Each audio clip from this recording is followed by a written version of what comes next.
So after 2 weeks of statistics, negotiations, pledges, and a hell of a lot of speeches, some good, some bad, some long, COP26 is officially over. Finally, we can put something new on the TV in the office. In the final few hours of Saturday the 13th of November, the Glasgow Climate Pact was finalised. UK Prime Minister and serial stutterer Boris Johnson said he hopes people will look back at COP26 in Glasgow as the beginning of the end of climate change. But how accurate is that statement? When it comes to answering if COP26 was a success or not, first we have to look back at the initial aims of the summit. The utmost priority going in was keeping the 2015 Paris Agreement afloat, and making sure that the planet warming temperature doesn't exceed 1.5 degrees. In that sense, COP26 wasn't a total failure.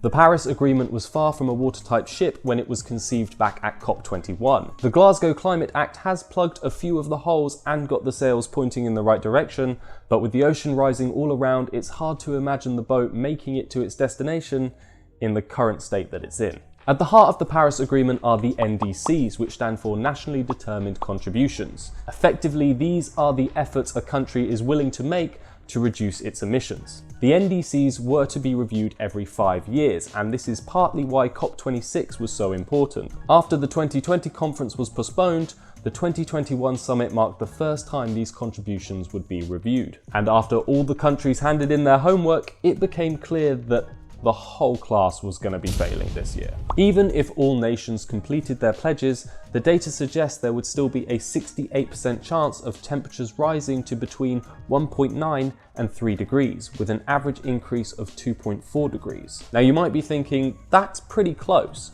Can just 0.9 degrees really make that much of a difference? Well, as Shauna Aminath, environmental leader of the low-lying Maldives, said, the difference between 1.5 and 2 degrees is a death sentence for us. So close is not cutting it this time round. One positive of the Glasgow Climate Pact was that instead of another 5 years, countries will have to present new NDCs next year at COP27 in Egypt. Whilst an improvement, this is still another year of waiting before we have pledges in place to get us to where we need to be. Underline need. In order to achieve 1.5 degrees, we have to reduce emissions to 26.6 gigatons by 2030. Even after all the pledges at COP26, the Energy Transmission Commission still projects we'll be producing 41.9 gigatons of greenhouse gases. It's not good enough.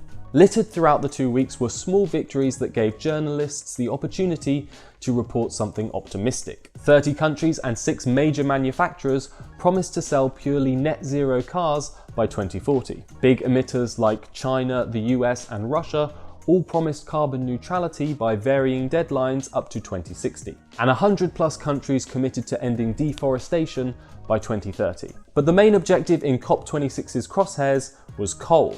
And up until the final few hours, it looked as if the Glasgow Climate Pact was on target. The initial draft contained strong language which committed countries to phasing out coal-powered energy. Unfortunately, last-minute objections from China and India, the former still generating 60% of its electricity from the non-renewable resource, meant that the phrasing in the final agreement was softened to phasing down coal. So to conclude, COP26 did achieve its goal of keeping the Paris Agreement alive.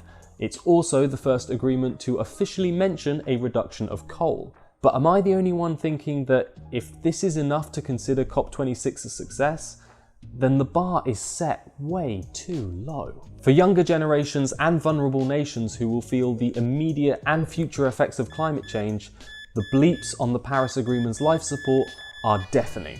Unfortunately, only time will tell if the NDCs next year will get us back on track to 1.5 degrees, but time is something we are quickly running out of. Let's pray for no more delays at COP27 and maybe some more concise speeches. If you would like to read more about the key takeaways from the Glasgow Climate Pact, then you should head on over to our website thread.com and check out the article written by our Climate Summit specialist, Jamie Watts. As always, please do like, share, and comment on this video, and subscribe to Thread for all your social change needs. Thanks guys, and we'll see you at COP27 in Egypt in another year's time.